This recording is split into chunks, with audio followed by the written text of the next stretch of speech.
అందరికీ నమస్తే. ముందుగా బలభీమనసు ప్రేక్షకులందరికీ స్వాగతం, సుస్వాగతం. నేను మీ జర్నలిస్ట్ నరేష్ కుమార్. తెలంగాణలో కొత్తగా ఎన్నికైన సర్పంచులకు కేంద్ర ప్రభుత్వం భారీ శుభవార్త అందించింది.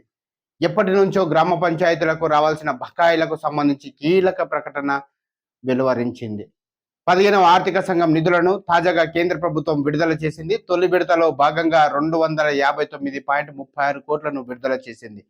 గ్రామ పంచాయతీ ఎన్నికలు ఆలస్యం కావడంతో ఇన్ని రోజులుగా ఈ 15వ ఆర్థిక సంఘం నిధులను విడుదల చేయకుండా కేంద్ర ప్రభుత్వం ఇప్పుడు విడుదల చేసింది. పంచాయతీల పదవీ కాలం పూర్తి అయినప్పటికీ రాష్ట్ర ప్రభుత్వం ఎన్నికలను నిర్వహించకపోవడంతో నిధుల విడుదలను కేంద్ర ప్రభుత్వం నిలిపివేసింది. రాష్ట్రంలో గ్రామ పంచాయతీలకు సంబంధించినటువంటి ఎన్నికలు ఆలస్యం కావడంతో 15వ ఆర్థిక సంఘం నిధుల విడుదల ఆగిపోయింది.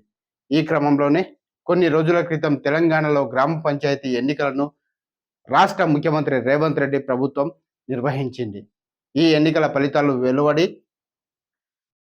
గ్రామాల్లో కొత్త పాలక వర్గాలు ఏర్పాటు అయ్యాయి. అయితే కొత్తగా ఎన్నికైన సర్పంచులు ఎన్నికల ప్రచారంలో ఇచ్చిన హామీలు నెరవేర్చుదామంటే ఖజానా ఖాళీగా ఉండటంతో తీవ్ర అసంతృప్తికి గురయ్యారు.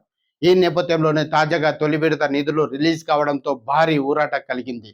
పంచాయతీ ఎన్నికలు పూర్తి కావడం, రాష్ట్ర పంచాయతీరాజ్ శాఖ అధికారులు కేంద్ర ప్రభుత్వంతో సంప్రదింపులు చేయడంతో ఈ నిధులను విడుదల చేసింది.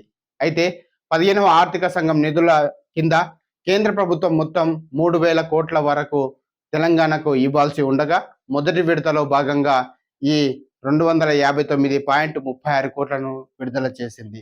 కేంద్ర ప్రభుత్వ రూల్స్ ప్రకారం ప్రజల చేత ఎన్నికైన సర్పంచులు ఉంటేనే ఈ ఆర్థిక సంఘం నిధులను నేరుగా గ్రామ పంచాయతీ అకౌంట్లోకి ట్రాన్స్ఫర్ చేస్తారు.